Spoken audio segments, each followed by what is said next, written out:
Hi అండి. 4 categories of awards అయితే ఇస్తారండి. ఒకటి వచ్చేసి మోస్ట్ ఇంప్రూవ్డ్, ఇంకోటి 90s club, honour roll and kindness award అనేది 4 టైప్స్ ఆఫ్ కేటగిరీస్ ఉంటాయి. సో మన ఇండియన్ స్కూల్స్లో అయితే మనకి సర్టిఫికేట్స్ అనేవి ప్రొవైడ్ చేస్తారు కదా. సో ఇక్కడ అలా కాదు, ఇట్లాగా ఎవ్రీ ట్రైమాస్టర్కి ఇంప్రూవ్ అయినట్టు అట్లాగా ఒక చిన్న అవార్డు ఇస్తారు. లేకపోతే 90s క్లబ్లో ఉన్న 90s క్లబ్ అంటే 90% ఉన్న వాళ్ళకైతే ఇట్లాంటి అవార్డు అండి. అదేవిధంగా హానర్ రోల్ అంటాము. హానర్ రోల్ అంటే మోర్ దాన్ 95% ఉండాలి, దాన్ని హానర్ రోల్ అంటాము.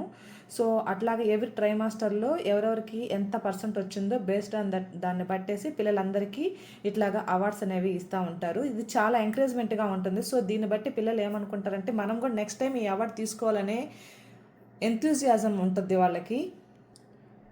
నాకు తెలిసినంత వరకు ఇన్ఫర్మేషన్ పాస్ చేస్తున్నాను, మీకు నచ్చింది అనుకుంటున్నాను. Okay, bye bye.